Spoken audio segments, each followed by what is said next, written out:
A paz do Senhor, irmãos, como vocês estão na bênção? Começar mais uma escola de líderes. A nossa lição de hoje, nós vamos falar sobre Santa Ceia no nosso curso de fundamentos.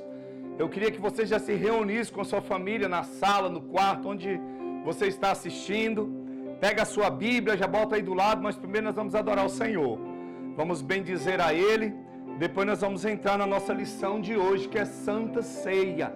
Vamos falar um pouco sobre a Santa Ceia do Senhor, o significado e tentar, através da palavra, sanar todas as dúvidas que muitas vezes nós carregamos sobre a Santa Ceia do Senhor. Amém? Vamos adorar? Eu quero que você adore comigo aí, você sentado aí na sua casa. Vamos adorar o Senhor para que Ele possa falar conosco de uma forma especial nessa noite. Amém? Glória a Deus. Aleluia.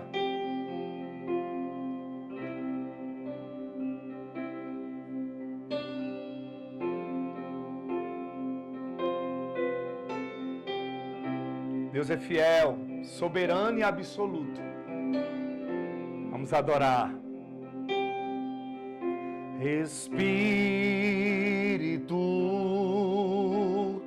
enche a minha vida. Espírito, enche a minha vida, enche-me com teu poder, pois de ti eu quero ser. Espírito, enche o meu ser. Vamos comigo, Espírito. Espírito, enche a minha vida. Espírito, enche a minha vida. Enche-me com teu poder, pois de ti eu quero ser. Espírito, enche o meu ser. As minhas mãos eu quero levantar e em louvor te adorar. Meu coração eu quero derramar diante do teu altar. Em espírito, em verdade, te adoramos, te adoramos. Em espírito, em verdade, te adoramos, te adoramos. Diz comigo, Rei dos Reis e Senhor, te entregamos nosso viver. Rei dos Reis e Senhor, te entregamos nosso viver para te adorar, Rei dos Reis. Foi que eu nasci, ó Rei Jesus. Meu prazer é te louvar, meu prazer é estar nos átrios do Senhor. Meu prazer é viver na casa de Deus, onde flui o amor.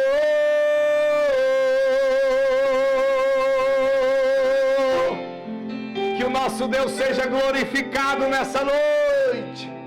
Que o nosso Deus seja exaltado, bendito nessa noite, para te adorar, ó Rei dos Reis. Foi que eu nasci, ó Rei Jesus. Meu prazer é te louvar, meu prazer é estar nos átrios do Senhor. Meu prazer, meu Deus, o meu prazer é te adorar, é viver contigo em comunhão, em relacionamento eterno. A minha vida, Senhor, te louva. Que a tua vida também louve ao Senhor. Que as tuas atitudes louvem ao Senhor. Aleluia. Que a tua família se une para adorar a Deus. Amém? Que o Senhor seja louvado, engrandecido e bendito nessa noite, em nome de Jesus. Você pode pegar a sua Bíblia, deixar ela aberta em 1 Coríntios, capítulo de número 11. Nós vamos falar sobre a Santa Ceia. Nós vamos estar lendo agora do versos 23 em diante. Eu vou esperar você abrir sua Bíblia. 1 Coríntios 11, capítulo de número 23. Vamos ler até o 26. Logo em seguida nós vamos dar continuidade nos outros versículos que falam sobre a ceia. Diz assim a palavra do Senhor: porque eu recebi do Senhor o que também vos entreguei, que o Senhor Jesus, na noite em que foi traído, tomou o pão e, tendo dado graças, o partiu e disse: isto é o meu corpo que é dado por vós, fazei isso em memória de mim. Por semelhante modo, depois de haver ceado, tomou também o cálice, dizendo: este cálice é a nova aliança no meu sangue, fazei isso todas as vezes que bebedes em memória de mim. Porque todas as vezes que comedes esse pão e bebedes o cálice, anunciai a morte do Senhor até que Ele venha. Nós vamos começar essa escola de líderes de hoje falando sobre Santa Ceia. O que é realmente o significado da Santa Ceia? A Santa Ceia, ela está centralizada na morte expiatória de Cristo, ou seja, Jesus cumpriu a pena morrendo em nosso lugar, em meu e em seu lugar. A cruz de Cristo não é egoísmo humano, está no centro dessa celebração. O sangue de Cristo, então, é o selo da nova aliança. Por meio dele, Deus perdoa os nossos pecados e nos salva da ira vindoura. Então, o que é a Santa Ceia? A Santa Ceia do Senhor é uma proclamação dramatizada. Essa palavra dramatizada, ela quer dizer comovente ou interessante. Então, a Santa Ceia é uma proclamação interessante. Foi algo que marcou, que nos comoveu e nos comove. E diante disso, eu quero falar sobre 4 verdades essenciais da nossa fé cristã. Nós não podemos nos assentar à mesa da Santa Ceia sem olhar o sacrifício de Cristo. Hoje nós vamos destacar, através dos ensinos de Paulo, em 1 Coríntios 11, 23, 4 verdades, 4 pontos que Paulo nos ensina sobre a Santa Ceia, que devemos ainda hoje observar. Sempre que nos reunimos ao redor da mesa, no nosso culto, para ceiarmos em comunhão com os irmãos, devemos apresentar, na verdade, seguir 4 verdades que nós vamos falar essenciais hoje sobre a Santa Ceia. Eu queria que você pegasse um caderno, eu queria que você pegasse uma caneta e escrevesse essas verdades, que esses princípios serão fundamentais no seu entendimento sobre o significado da ceia. O que Paulo nos ensina na primeira verdade é: devemos olhar para trás. Toda vez que você participar da ceia, você deve olhar para trás. Pastor, como assim? Eu vou olhar para o irmão que está atrás de mim? Não, não é isso que Paulo nos ensina nos versículos de 1 Coríntios. Ele diz que quando participa da ceia, você não olha somente, quando você participa da ceia, você deve olhar para trás. Olhar para trás para onde, pastor? Para a cruz. Para a cruz de Cristo. 11:26, ele diz assim, ó: porque todas as vezes que comeis esse pão e bebeis esse cálice, anunciai a morte do Senhor até que ele venha. Olha, nós olhando para a cruz. Olha, nós olhando para trás. Quando participarmos da Santa Ceia, a primeira coisa que devemos fazer, olhar para a cruz, olhar para trás. Todas as vezes que comemos o pão e bebemos o cálice, anunciamos a morte do Senhor. Olha só, quando Jesus pegou o pão e partiu, ele disse: este é o meu corpo que é partido por vós. Tomai e comei e fazei em memória de mim, voltando os nossos olhos para o sofrimento de Jesus na cruz. Então não existe Santa Ceia sem cruz, sem olhar para trás. Outro ponto fundamental que nós temos que entender, outra verdade, é que devemos também olhar para frente. Olha só, quando você participa da Santa Ceia, você não olha só para trás, mas também olha para frente. Paulo diz: porque todas as vezes que comeis esse pão e bebeis o cálice, anunciai a morte do Senhor até que ele venha. Falamos da cruz e agora estamos esperando o Senhor também. A ceia nos aponta para a segunda vinda de Cristo. Nos aponta para olhar para frente. Há um clima de expectativa todas as vezes que nós nos reunirmos na igreja para ceiar. Há uma expectativa da segunda vinda de Cristo. Então temos que olhar para trás, temos que olhar para frente e também temos que olhar para dentro. Você está anotando? Olhar para trás, olhar para frente, que fala até que ele venha, a segunda vinda de Cristo. Agora também devemos olhar para dentro. Quando você celebra a ceia, não somente olha para trás, não somente olha para frente, mas também olha para dentro. Paulo exorta: examina-se, pois, o homem a si mesmo. 11:28. 1 Coríntios 11:28. Examina-se, pois, o homem a si mesmo, e assim coma do pão. É forte isso. Você não olha, quando ele fala examina-se, pois, o homem a si mesmo, ele está falando: tira os olhos do teu irmão. Quando ele fala examine-se a si mesmo, para de ser juiz na vida do seu irmão. Quando ele fala examina-se a si mesmo, para de julgar a vida alheia dentro da igreja. Quando ele fala examina-se a si mesmo, ele está falando investigue o seu coração. Vê como é que está dentro de você, analise a sua vida, tira os seus olhos do banco do lado, quem está à direita ou à esquerda ou à frente ou atrás, tira os olhos. Ele fala examine-se a si mesmo, faça uma autoanálise de você, do seu coração. Paulo diz assim, ó: examine-se o homem a si mesmo, e depois de você se autoexaminar, ele fala: agora coma do pão. Então na ceia, irmão, tem que ter uma alta reflexão da sua vida, de como está seu coração, de como está você. Você não deve fugir da ceia. Olha só que frase linda: você não deve fugir da ceia por causa do seu pecado, mas fugir do pecado por causa da Santa Ceia.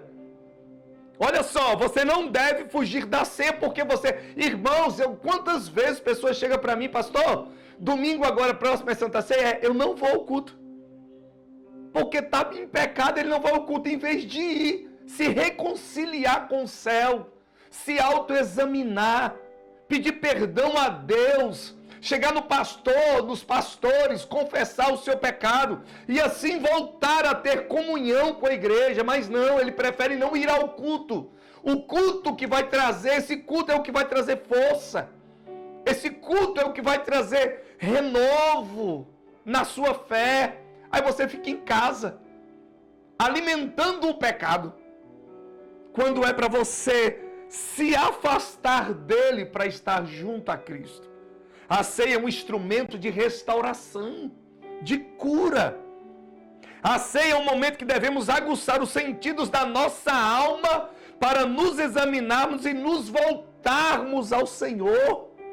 A Santa Ceia é muito mais do que um suco e um pedaço de pão. É vida. É vida para quem está morto. É restauração para o caído. É força para o fraco. A Santa Ceia é muito mais do que um culto. Santa Ceia é um culto de vida.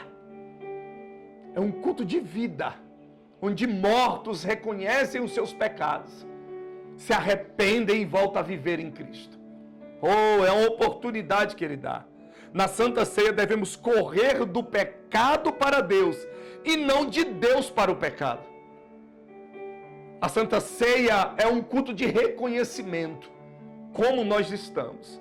A ordem de Paulo é: examina-se e coma. O examinar é muito, o tempo de examinar é muito maior do que o comer o pão. Então devemos olhar para dentro de nós. Mas ainda Paulo fala mais uma verdade, que nós devemos olhar também ao nosso redor. Temos que olhar para trás, temos que olhar para frente, temos que olhar para dentro de nós e também olhar ao nosso redor. É muito forte isso. Porque olhando para trás eu olho para a cruz, olhando para frente eu olho para a segunda vinda, olhando para dentro eu faço uma autoanálise de mim. E olhando ao redor agora eu observo o meu irmão que não foi. Quando eu olho ao redor eu me preocupo com o meu irmão em Cristo. É muito forte isso. O apóstolo Paulo escreve assim: pois, irmãos meus, quando vos reuni para comer, esperais uns pelos outros. A minha preocupação, a preocupação de Paulo era que todos, em 1 Coríntios, o que o primeiro comesse, todos comiam. Mas não estava assim em 1 Coríntios 11.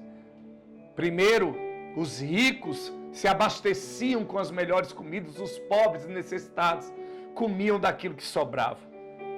E há uma necessidade nos dias de hoje também de nos preocuparmos com o irmão que não vai à ceia.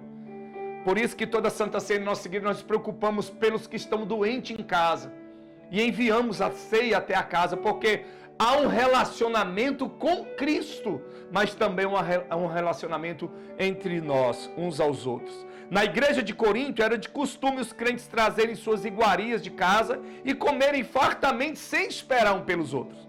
Quando os menores favorecidos chegavam, como eu disse, só encontrava sobras. Havia até alguns pobres que passavam fome. E o que Paulo ensina? Não temos essa prática da festa do amor atualmente, mas temos o princípio. A Santa Ceia aqui em Coríntios, como hoje também, na Santa Ceia em Coríntios, ela também era chamada de festa do amor, só que não estava acontecendo. Existia um princípio que não era cumprido naquela época. E não está diferente hoje, irmão, por causa do egoísmo. A gente está se preocupando apenas com nós mesmos e deixamos de se preocupar com o nosso irmão. A ordem é: olhe ao seu redor. Olha para o irmão que senta sempre perto de você na igreja. Cadê ele? Foi hoje? Ele está na ceia. Por que aquele outro irmão senta tão afastado e não conversa com ninguém? Será que realmente estamos nos preocupando uns com os outros? Será que faltou alguém no culto? Será que a gente se preocupa verdadeiramente como igreja? A ceia é um momento de comunhão. Somos um só pão em Cristo. E isso que Paulo deseja que a igreja entenda sobre a ceia. Devemos procurar o Senhor, mas também na Santa Ceia procurar os nossos irmãos. Devemos encontrar com o Senhor e também com os nossos irmãos. Na ceia, os céus e a terra se tocam. Que a partir das próximas ceias, depois desse estudo, a gente se preocupa com o irmão. A gente possa ficar atento àqueles que não estão indo aos cultos de Santa Ceia, para que eles voltem às atividades, para que eles voltem à comunhão, voltem ao relacionamento. E depende de mim, de vocês. Só que Paulo também, diante do ensino que ele traz em Coríntios, ele também fala dos perigos que há em relação à Santa Ceia. Em 1 Coríntios, agora nós vamos continuar a leitura, a partir do 27, diz assim: por isso, aquele que comer o pão ou beber o cálice do Senhor indignamente, será réu do corpo e do sangue do Senhor. Examine, pois, o homem a si mesmo. Coma do pão e beba do cálice. Pois quem come e bebe sem discernir o corpo, come e bebe juízo para si. Eis aí a razão, porque há entre vós muitos fracos e doentes, e não poucos que dormem. Paulo falou também, na Santa Ceia também, há um perigo. Há perigo em participarmos. E Paulo ele vai alistar alguns desses perigos.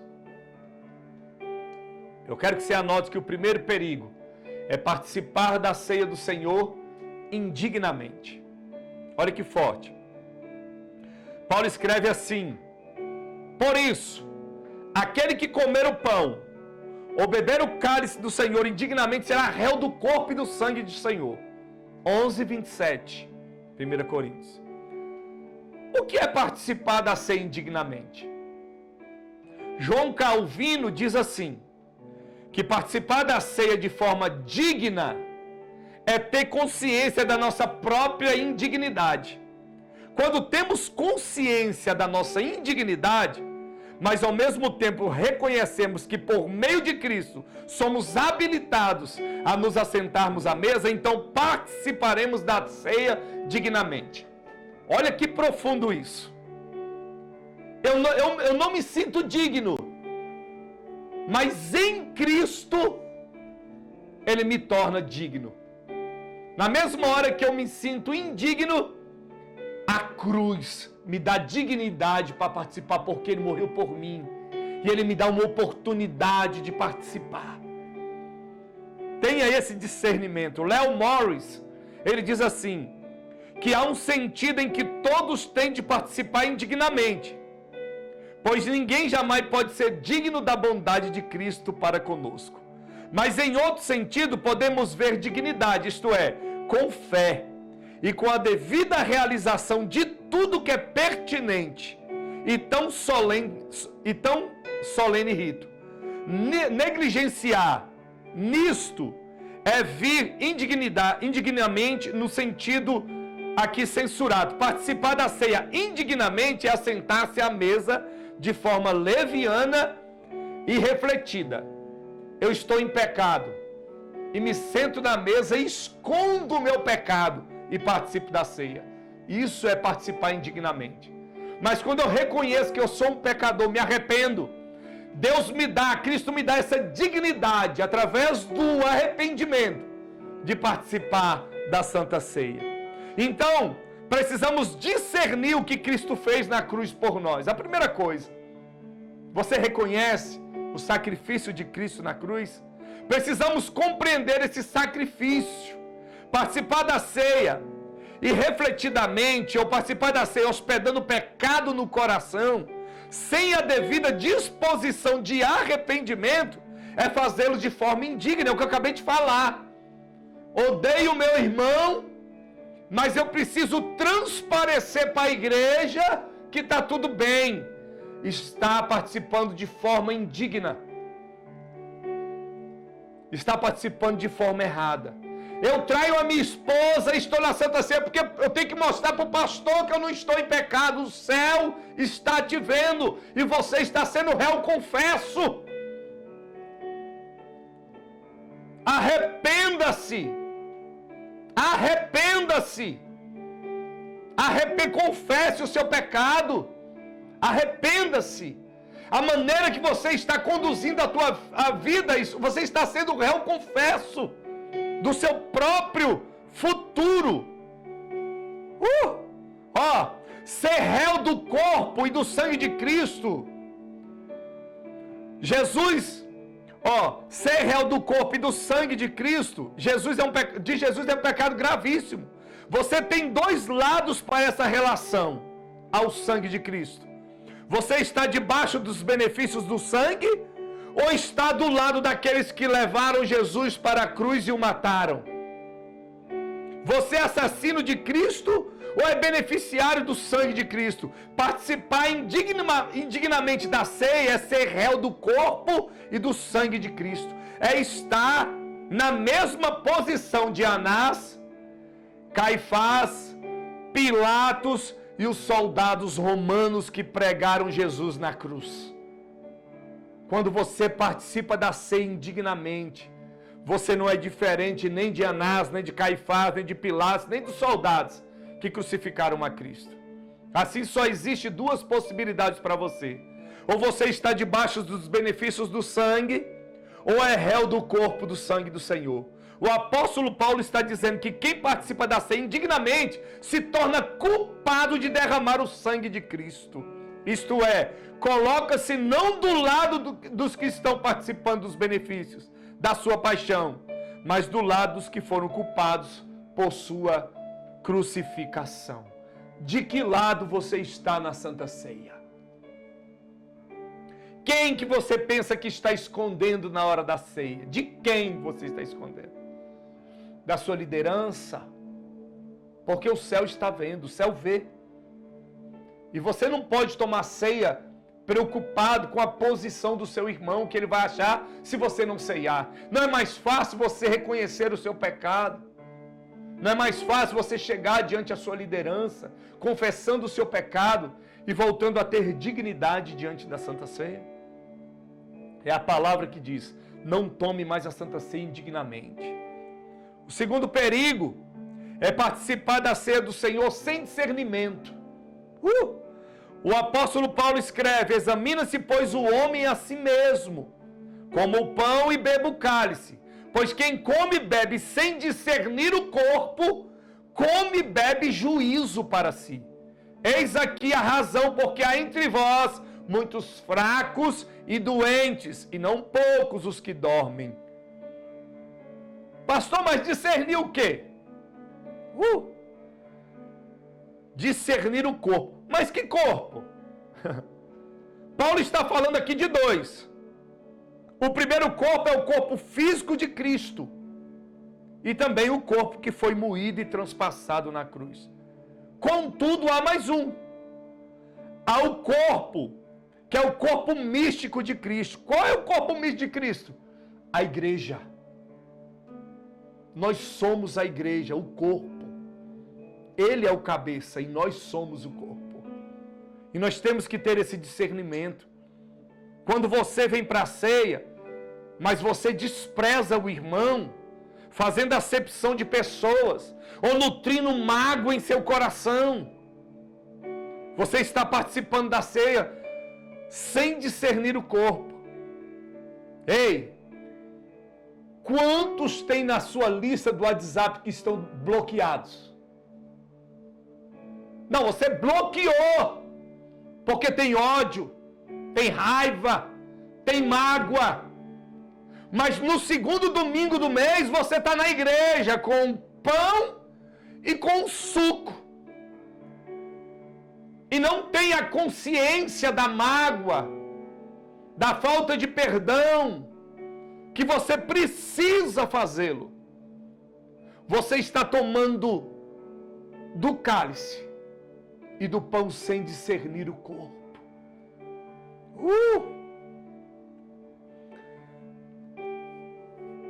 E se você participa da ceia sem discernir o corpo, você está participando de forma indigna. O resultado é que um pecado espiritual, ele traz para você, ele produz em você consequências físicas.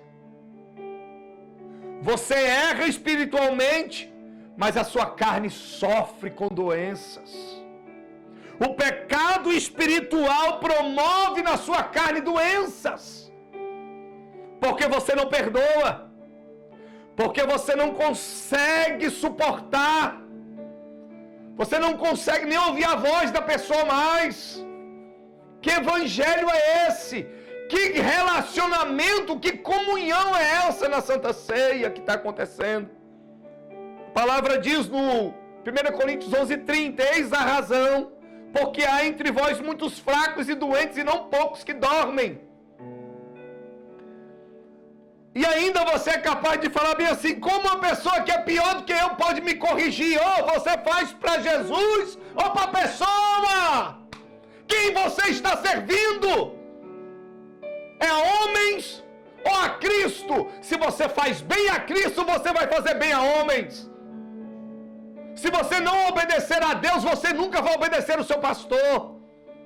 Se você nunca obedecer a Cristo, você nunca vai obedecer a sua liderança. Se você não amar a Cristo, você nunca vai me amar. Porque quem ama obedece. Quem ama segue os passos. Se eu amo a Cristo, eu quero fazer o que Ele fez, ainda que doa a minha carne. Eu preciso perdoar. Eu preciso liberar. Eu preciso fazer o que Cristo fez. Olha o que Ele passou, mas Ele amou. Ele perdoou. Ele se posicionou como homem. Se posicione. A ordem para você hoje: se posicione como uma nova criatura, como uma pessoa que nasceu de novo, como uma pessoa que lançou fora o passado e vive novidade em vida, de vida em Cristo. Olha que forte, essas são as doenças amartiagênicas, ou seja, doenças produzidas pelo pecado. Você peca espiritualmente, a tua carne promove em você doenças, fraco. A Bíblia diz que dormem, ficam estagnados, não conseguem romper, acordar para viver o sobrenatural.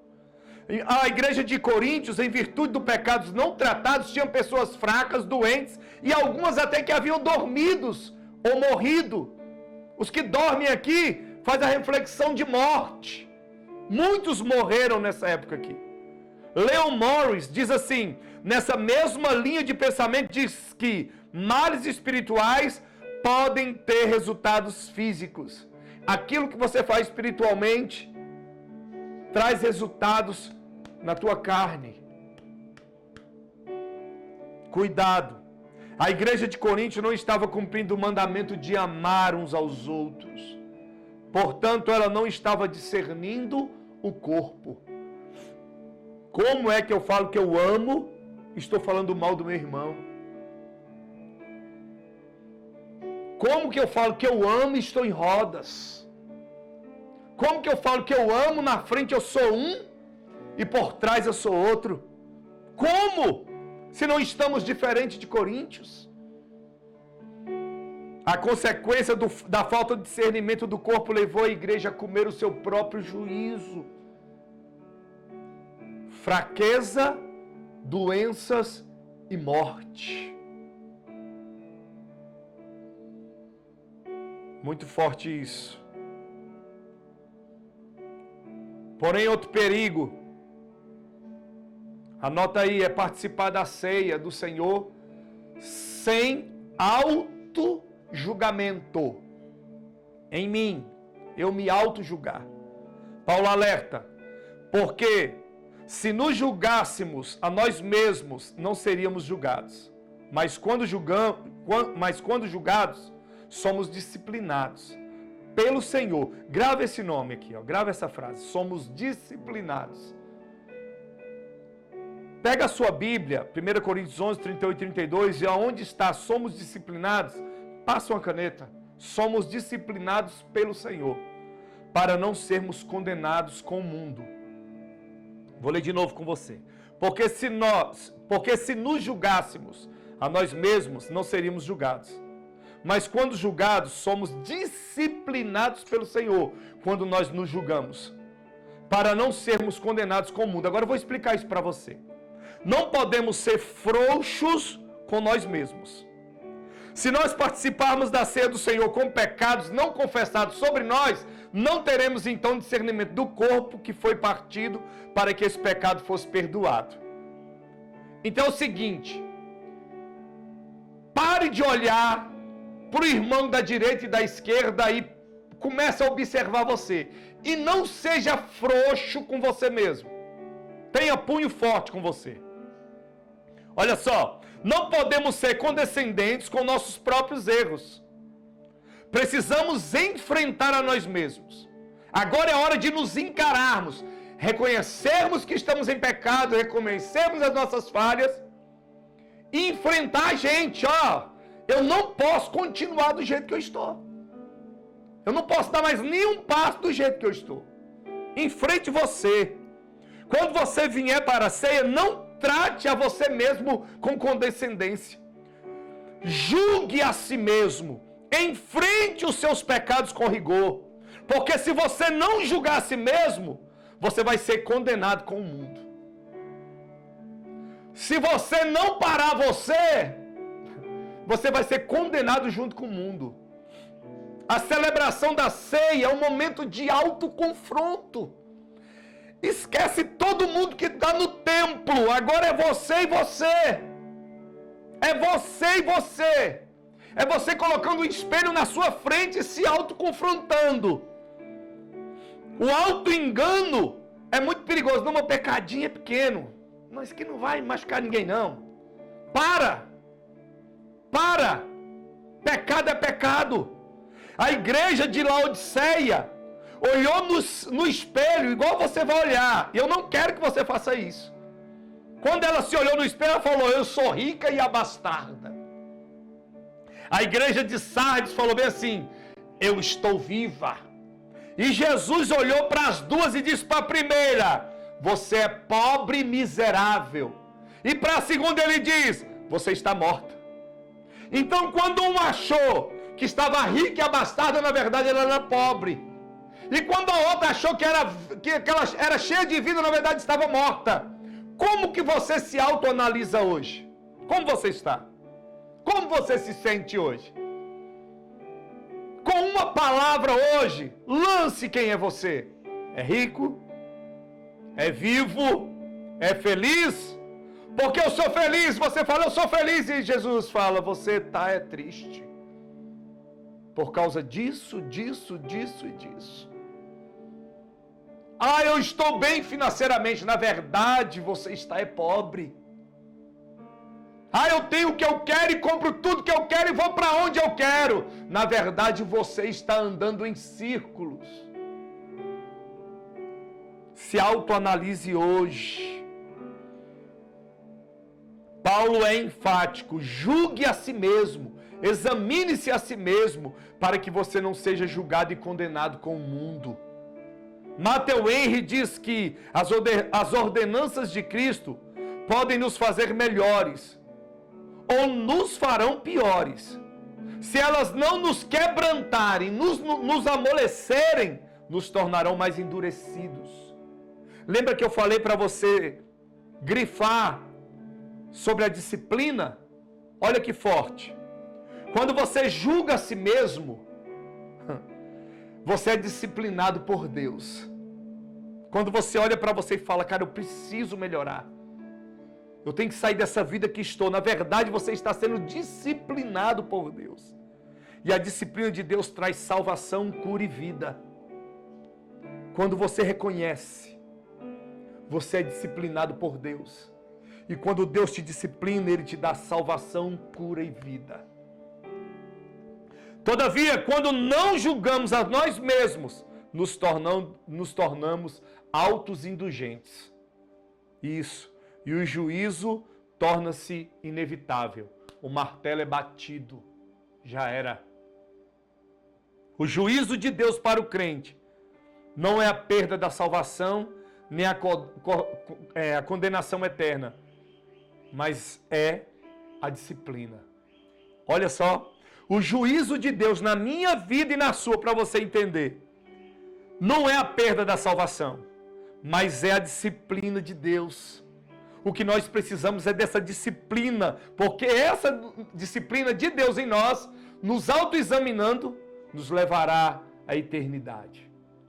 Disciplina na sua vida hoje. Reconhecimento de como você está. Na vida do crente, fraqueza, doença e morte podem ser disciplina de Deus para nos afastar de pecados mais terríveis e de consequências mais danosas. Pastor, o que o senhor está dizendo? Eu estou dizendo que Deus pode te deixar enfermo em cima de uma cama para evitar que você vá para o inferno. É melhor você estar em cima de uma cama dependendo dele do que estar no pecado e ir para o inferno. Muitas vezes ele vai colocar em você uma doença para te ter próximo dele, mas ele não vai te perder. A disciplina dele pode vir como uma enfermidade para te fazer totalmente dependente de Deus. Mas é melhor estar com ele do que estar no pecado e ser julgado com o mundo. A disciplina de Deus visa a sempre nos fazer voltar para ele e nos livrar da condenação do mundo. A verdade é que os nossos olhos hoje mudam em relação à Santa Ceia. Que a nossa maneira de ver a Santa Ceia não só como um culto especial, é muito mais do que isso. É Deus nos dando oportunidade de vida, de autoanalisarmos, de olhar para o irmão com outros olhos. É uma maneira de ter uma igreja forte, sadia, cheia de vida. Mas começa em mim. Começa primeiro, a Santa Ceia começa em mim.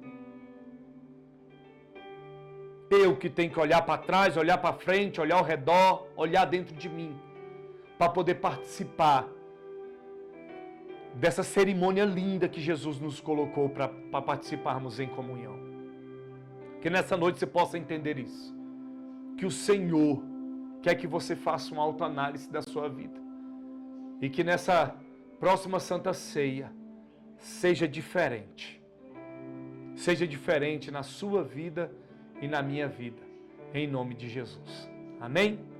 Que o Senhor te abençoe, que o Senhor faça prosperar os seus caminhos, que a tua casa possa prosperar, que a comunhão do Espírito possa estar entre a sua casa, a sua família, entre a sua parentela, e que o nome do Senhor seja glorificado, em nome de Jesus. Amém? Deus abençoe.